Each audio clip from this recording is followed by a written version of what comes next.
नमस्कार, मैं हूं आपके साथ गौरव राजेंद्र। बुलेटिन की शुरुआत करते हैं। उत्तराखंड के सीएम पुष्कर सिंह धामी ने खटीमा मेलाघाट सड़क पुनर्निर्माण कार्य का शिलान्यास किया। इसमें 11.5 किलोमीटर लंबी सड़क का पुनर्निर्माण, ड्रेनेज सिस्टम, सड़क सुरक्षा कार्य, रोड साइनेज की स्थापना से लेकर टीबीएम और बीसी द्वारा सुदृढ़ीकरण कार्य भी शामिल हैं।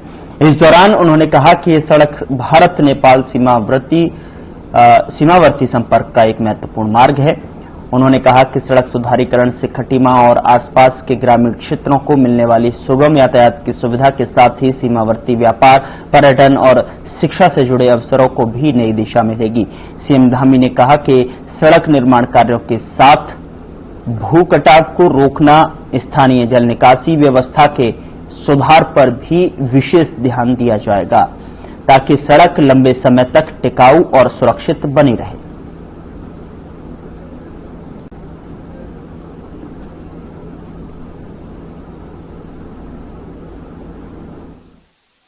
जो भी सड़क निर्माण की हमारी कार्यदायी संस्था है, मैं कार्यदायी संस्था से भी कहूंगा कि इसको बहुत गुणवत्तापूर्ण बनाए, क्योंकि ये एक ऐसा मार्ग है जो हमारा भारत नेपाल सीमा को जोड़ता है। और हम हमेशा से इस बात के पक्षधर रहे हैं इस क्षेत्र में कि नेपाल के साथ हमारा रोटी बेटी का संबंध है।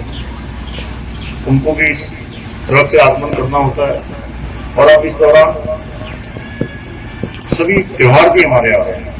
दीपावली का त्योहार आ रहा है, भैया दूज है, गोवर्धन पूजा है, छठ पूजा है, अनेक त्योहारों का ये मौसम है। इस बीच में अभी धनकैया का मेला भी होगा कार्तिक पूर्णिमा के दिन से। भारामल बाबा का भी बड़ा आयोजन वहां पर भी होता है। तो सब लोगों को इसी सड़क से आना जाना पड़ता है। इसलिए हमारा रहेगा कि भाई इसमें अच्छा किया जाए। खटीमा के मुख्य चौराहे से आबादी वाले 2 किलोमीटर के दोनों भागों को इस योजना में पहले ही रखा गया है कि उसको पक्का किया जाएगा। पानी से कटाव वाले में प्लम कंक्रीट की दीवार निर्माण करके कटाव रोका जाएगा। मार्ग पर आवश्यक साइनेज एवं बोर्ड भी लगाए जाएंगे।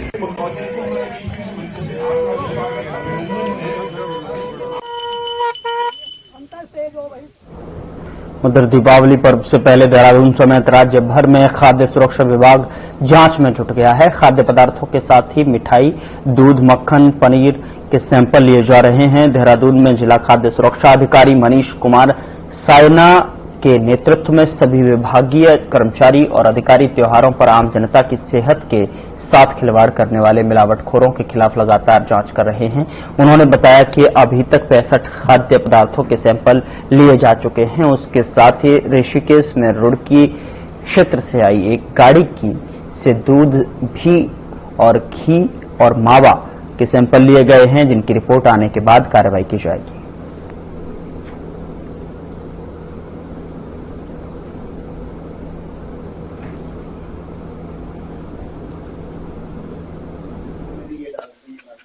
देखो, जैसे आपको मालूम है कि त्योहार दीपावली का शुरू हो गया है और जैसे आयुक्त महोदय के, अपर आयुक्त महोदय के निर्देश हैं, उसी के क्रम में हम लोग लगातार कार्रवाई कर रहे हैं। और ये हमारा 4 अक्टूबर से दिवाली का त्योहार शुरू हुआ है और इसमें हमारे प्राइमरी स्टेज में हम लोगों ने बॉर्डर में चेकिंग की और संदिग्ध खाद्य पदार्थों की जांच की। उसके बाद हम लोगों ने जगह जगह जितने भी हमारे नगर निगम, नगर पालिका हैं, वहां चेकिंग की है। अभी तक हम लोगों ने 45 सैंपल्स जांच के लिए भेज दिए हैं और जो भी रिपोर्ट आएगी उसके अनुसार अग्रिम कार्रवाई इसमें की जाएगी। उत्तराखंड में बच्चों की स्वास्थ्य सुरक्षा को लेकर खाद्य सुरक्षा और औषधि प्रशासन विभाग ने बड़ा अभियान छेड़ दिया है, जिसके चलते प्रदेश भर में कफ सिरप और पैरासिटामोल दवाओं की गुणवत्ता की गहन जांच की जा रही है और सभी medical stores, wholesale depot, pharma industry और बच्चों के आसपास आपको बता दें कि अस्पतालों में औचक निरीक्षण का सिलसिला जारी है, जिसके चलते अब तक प्रदेश भर से 370 से अधिक सैंपल जांच के लिए भेजे जा चुके हैं। जिस पर और जानकारी देते हुए अपर आयुक्त और ड्रग कंट्रोलर ताजबर सिंह जग्गी ने बताया कि राज्य भर की औषधि निरीक्षक टीमें सक्रिय रूप से काम कर रही हैं।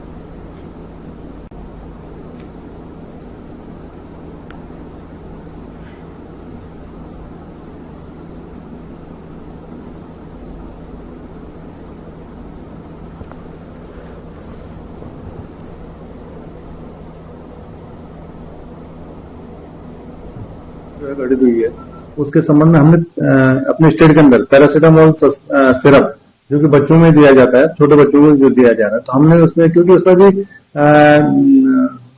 वैकिल यूज होता है, तो जो वैकिल यूज हो रहा है उसमें कहीं डाइथाइल ग्लाइकॉल ना हो, इसको ध्यान में रखते हुए हमने सारे स्टेट के अंदर जितने भी पैरासीटामोल है उनके सैंपल भी उठाने के लिए कहा है। और कुमाऊं मंडल में हो या गढ़वाल मंडल में कहीं भी हो तो हम इस सैंपल को उठा रहे हैं और टेस्ट के लिए भेज रहे हैं।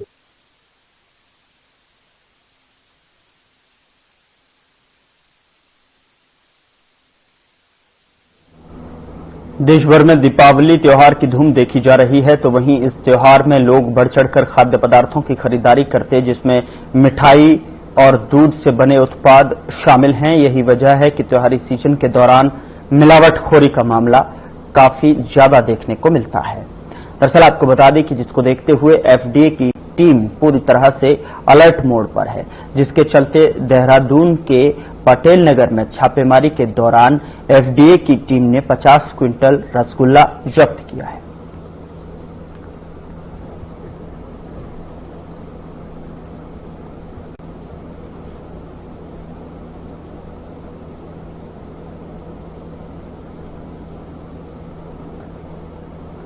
जो रिपोर्ट अभी सैंपल ले रहे हैं हम लोग अधिकतर हम और सफेद रसगुल्ले हैं और ब्लैक रसगुल्ले अभी सैंपलिंग की जा रही है और जो भी रिपोर्ट आएगी नहीं हम लोगों को मालूम था, इसलिए हम सतर्क होकर तुरंत आए थे, जिससे पता चला कि ये भंडारण किया और जो रिपोर्ट अभी सैंपल ले रहे हैं हम लोग अधिकतर प्रोडक्ट सैंपल लेंगे और इनको जो है फिलहाल भी बेचेंगे और सफेद रसगुल्ले हैं और ब्लैक रसगुल्ले अभी सैंपलिंग की जा रही है और जो भी रिपोर्ट आएगी नहीं हम लोगों को मालूम था, इसलिए हम सतर्क होकर तुरंत। अल्पसंख्यक कार्य मंत्रालय ने वक्फ संपत्तियों में सुधार और पारदर्शिता से संपत्तियों के पंजीकरण और पारदर्शिता प्रबंधन के लिए 6 जून 2025 में वक्फ पोर्टल का निर्माण किया था, लेकिन अवैध रूप से वक्फ की संपत्तियों को दबाने और पोर्टल पर संपत्तियों को दर्ज न करने की शिकायतें भी अब सामने आ रही हैं, जिस पर अवैध रूप से संपत्तियों को दबाने वालों को सावधान करते हुए प्रदेश वक्फ बोर्ड के अध्यक्ष शादाब शम्स ने कहा कि ऐसे लोगों पर शीघ्र ही वक्फ बोर्ड कार्रवाई करने जा रहा है।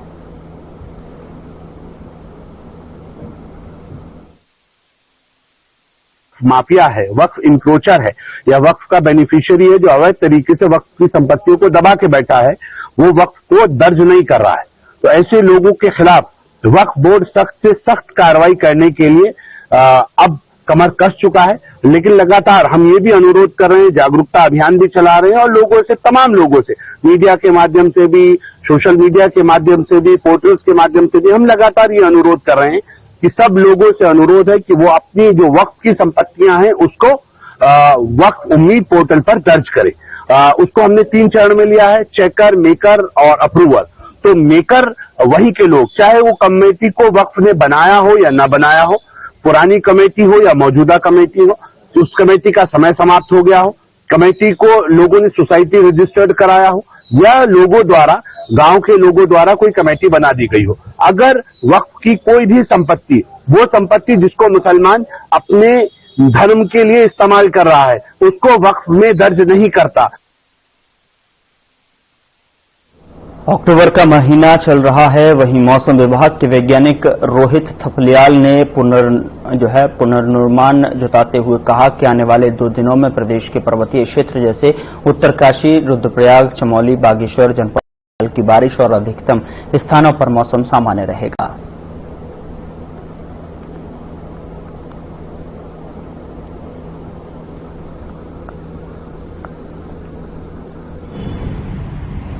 अभी पोस्ट मानसून सीजन है अक्टूबर, नवंबर, दिसंबर का। तो इस सीजन में जो तापमान की बात करें, न्यूनतम तापमान और अधिकतम तापमान, ये जो है ज्यादातर स्थानों में सामान्य के आसपास ही रहने की संभावना है और कहीं कहीं जो है ये सामान्य से थोड़ा ऊपर भी हो सकता है। लेकिन जो है ठंड की बात करें या जो है तो धीरे धीरे जैसे टेम्परेचर गिरेंगे, लेकिन जो अभी जो पूर्वानुमान है कि अगले 2-3 महीनों के जो ओवरऑल देखेंगे तो तापमान जो सामान्य के आसपास ही रहने की संभावना है।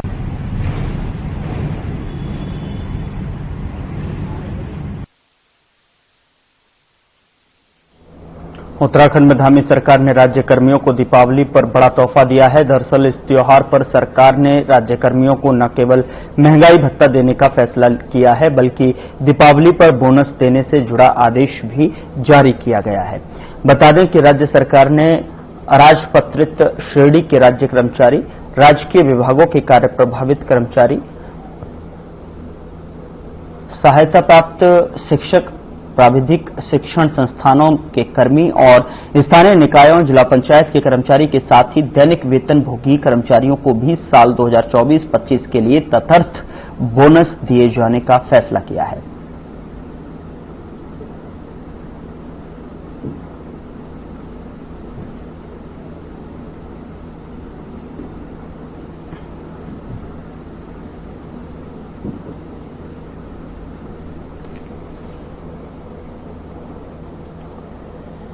ऋषिकेश नगर निगम क्षेत्र अंतर्गत door to door waste collection वाहनों में ड्राइवर और हेल्पर का काम करने वाले कर्मचारियों ने उत्पीड़न का आरोप लगाया है। निर्धारित से कम तनख्वाह देने और पीएफ जमा नहीं करने जैसे आरोप ठेकेदार पर लगाए हैं। मामले में नगर निगम कार्यालय पर प्रदर्शन करते हुए मनमानी कर रहे ठेकेदार पर लगाम लगाने की मांग की है। साथ ही कर्मचारियों ने व्यवस्था नहीं सुधारने पर आंदोलन करने की चेतावनी दी है।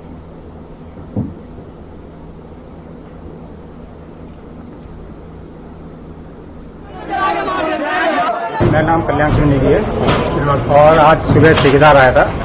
ठेकेदार से हमने बात की कि हमारा जो है वेतन का, वो हमें जो पिछला वेतन जो मिल रहा है उससे घटा के वेतन दे रहा है। अच्छा, वो कह रहा है 11,000 कुछ सैलरी मिलेगी।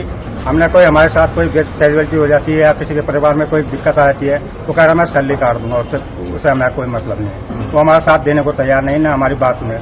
निगम हमेशा ठेका दे देता है, हमारी तनख्वाह बढ़ाने की कोई बात नहीं करा। 8 साल तक ना तनख्वाह बढ़ रही है, ना कोई काम हो रहा हमारे फिट में, ना तो हमारा इंश्योरेंस होता है। कोई ड्राइवर मर गया तो ना उसकी कोई परिवार में देखने जाता है। यहाँ तक कि ड्राइवर लोग लकड़ी का पैसा इकट्ठा करके उसके परिवार को देते हैं।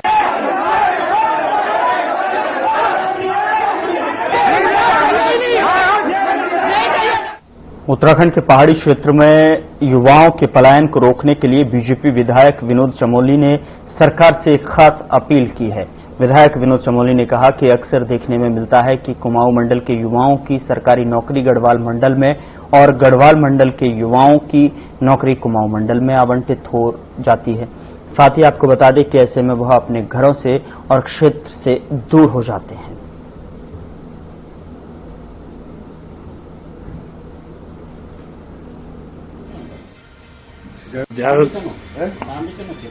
बहुत सारे मसले मेरे पास आए हैं, जिसमें से देखने में आया कि जो गढ़वाल के लोगों को कुमाऊं में नियुक्तियां मिली और कुमाऊं के लोगों को गढ़वाल में नियुक्तियां मिली है, तो स्वाभाविक तौर पर आदमी कल तो सुविधाजनक चाहता है, सुविधाजनक जगह न मिले तो घर के नजदीक रहना चाहता है। तो मैंने यही कहा कि नियुक्तियों की व्यवस्था इस प्रकार से हो जाए, जो जहाँ के लोग हैं, जैसे गढ़वाल के जो लोग हैं उनको गढ़वाल के अंदर नियुक्तियां मिल जाए, जो कुमाऊं के लोग हैं उनको कुमाऊं के अंदर नियुक्तियां मिल जाए।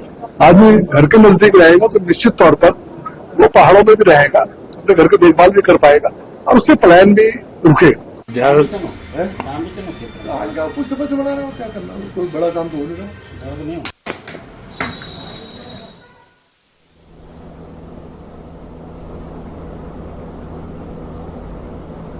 यहां रुक रहे हैं एक छोटे से ब्रेक के लिए। ब्रेक के उस पार खबरों का सिलसिला लगातार जारी है।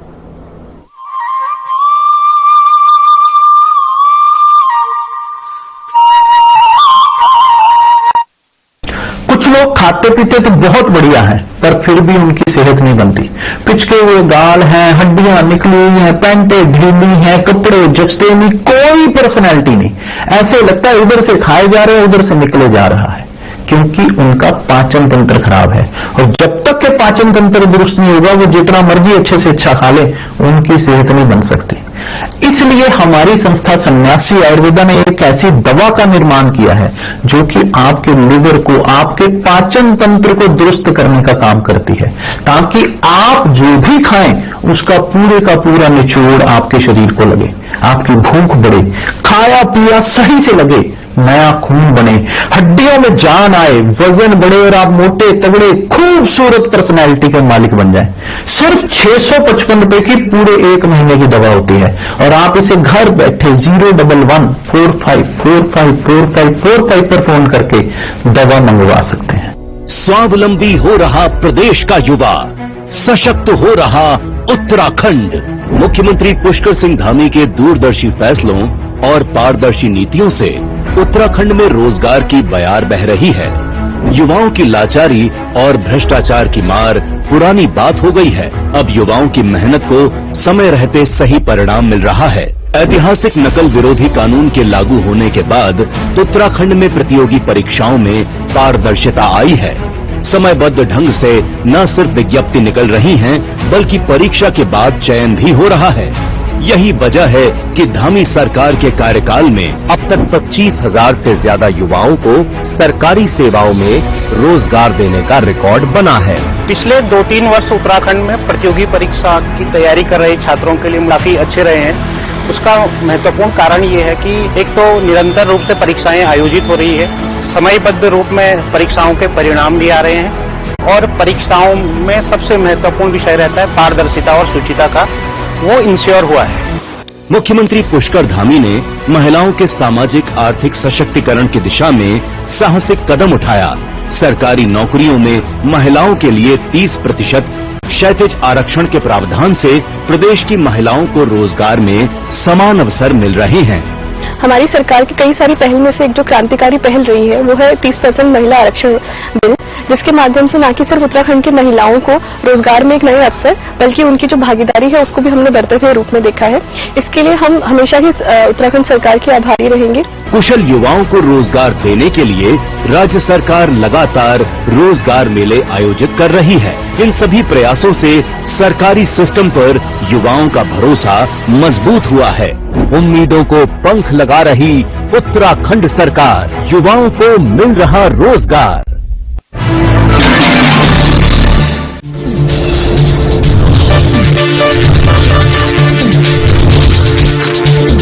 साधना इंस्टीट्यूट के छात्र हर साल नए नए जगहों पर, नए नए संस्थानों पर काम करने के लिए जाते हैं, उन्हें प्लेसमेंट मिलता है और साथ ही साथ वो संस्थानों का और साधना इंस्टीट्यूट का नाम भी रोशन करते हैं। तो अगर आप इलेक्ट्रॉनिक मीडिया, मास कम्युनिकेशन में अपना करियर बनाना चाहते हैं तो साधना इंस्टीट्यूट आपके लिए एक सबसे बढ़िया विकल्प है।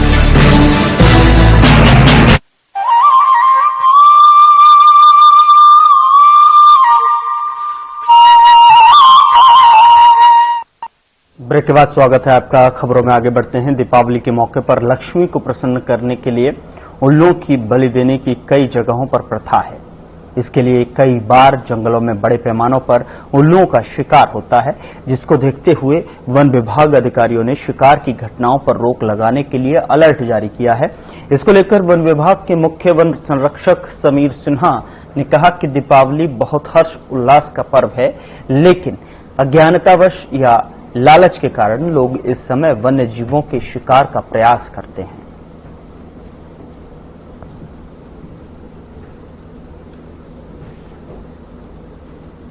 तो पहले आपके माध्यम से देशवासियों को और प्रदेशवासियों को दीपावली की हार्दिक शुभकामनाएं। दीपावली बहुत ही हर्ष उल्लास और उमंग का पर्व है, लेकिन कुछ लोग अज्ञानतावश या लालच के कारण इस समय वन्य जीवों के शिकार का प्रयास करते हैं और दुर्भाग्यवश उल्लू, जो कि लक्ष्मी जी का वाहन माना जाता है, उसका भी अवैध शिकार इस समय में काफी संवेदनशील रहता है। इस दृष्टि से वन विभाग के पूरे प्रदेश में जो टीमें हैं उनको सतर्क किया गया है। अच्छा, निगम के एमडी के नाम से है, भारत में 365 और हिमालय प्रोड के नाम से। तो बात कर लो नीला से।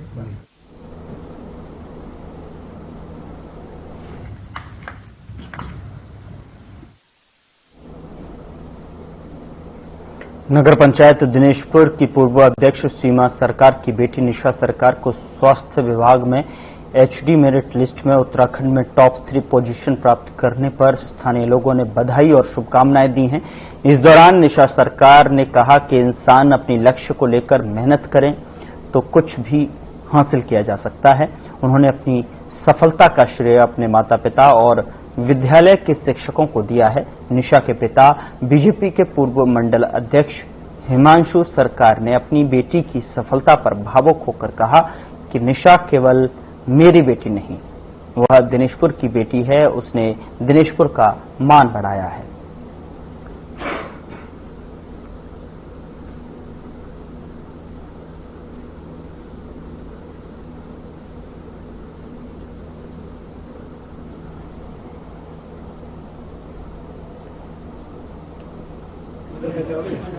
हिमाचल सरकार माता सरकार है।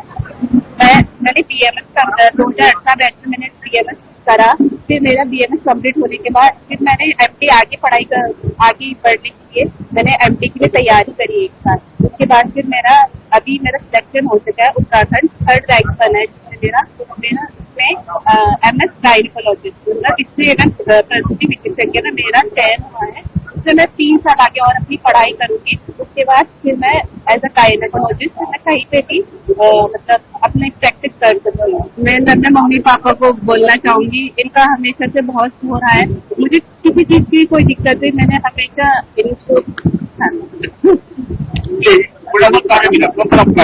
मेरे मम्मी पापा का सपना था कि मैं एक अच्छा कुछ करूँ लाइफ में, तो मतलब कुछ डॉक्टर बनूं। तो मैंने हमेशा से उनका सोच के ही मैंने मेहनत करी। मैंने सोचा था कि नहीं उनकी इतनी इच्छा है, बस मैं अभी से इसको सोचते हुए मैंने मेहनत करी और आज से मेरा हो ही गया सिलेक्शन, जिससे मेरे मम्मी पापा बहुत खुश है। तो हमारी बहन निशा सरकार जो आज एमडी बनी है, इसके लिए मैं पूरे क्षेत्र को, हमारे जो क्षेत्र का नाम रोशन किया है, दिनेशपुर का नाम रोशन किया है, इसके लिए मैं उनके माता पिता को बहुत बहुत बधाई शुभकामनाएं देता हूं, जो कि सामाजिक क्षेत्र में हमेशा तत्पर रहता है। हिमाचल सरकार और सीमा सरकार ऐसा नाम है जो क्षेत्र में किसी को भी कोई दिक्कत परेशानी हमेशा क्षेत्रवासियों के लिए तत्पर रहते हैं सेवा भाव से। आज उनकी बेटी भी, ये भी एक सेवा है, उन्होंने भी सेवा का माध्यम चुना है और उन्होंने राजनीति में उनके डॉक्टर बन के जो सेवा का माध्यम चुना है, इसके लिए मैं उनके परिवार को बहुत बहुत बधाई देता हूँ। उनकी मेहनत, उनकी लगन आज सफल हुई है, इसलिए हम सभी क्षेत्रवासी बहुत गौरवान्वित महसूस कर रहे हैं अपने आप को।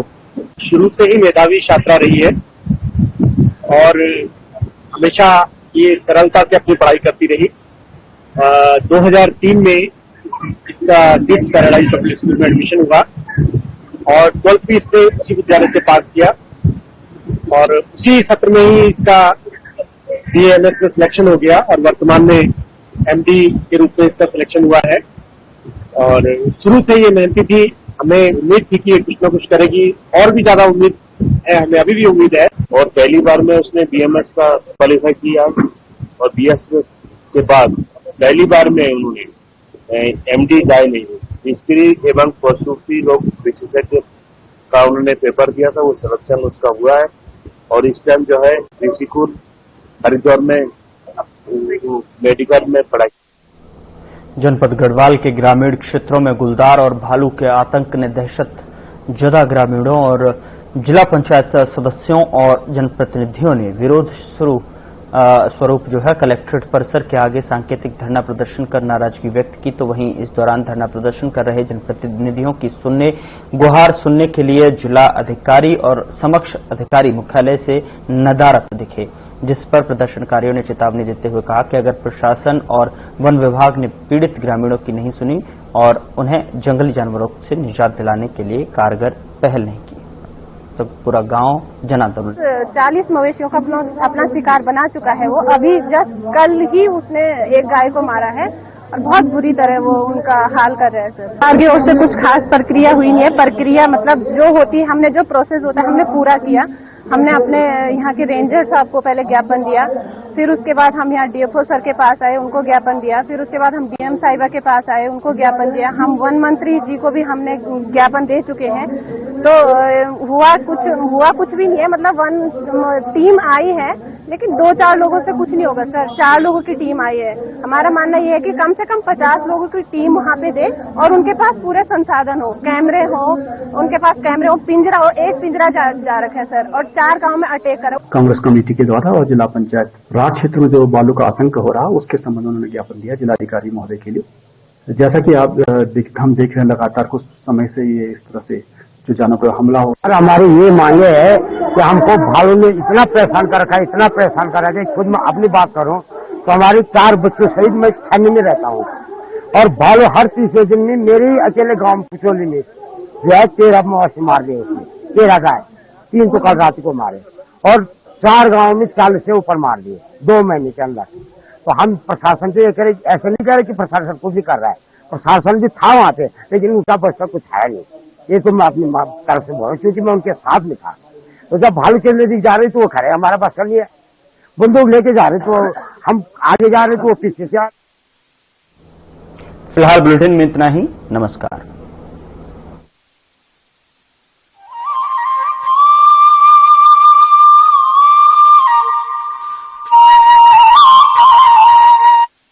से भरी ये देवभूमि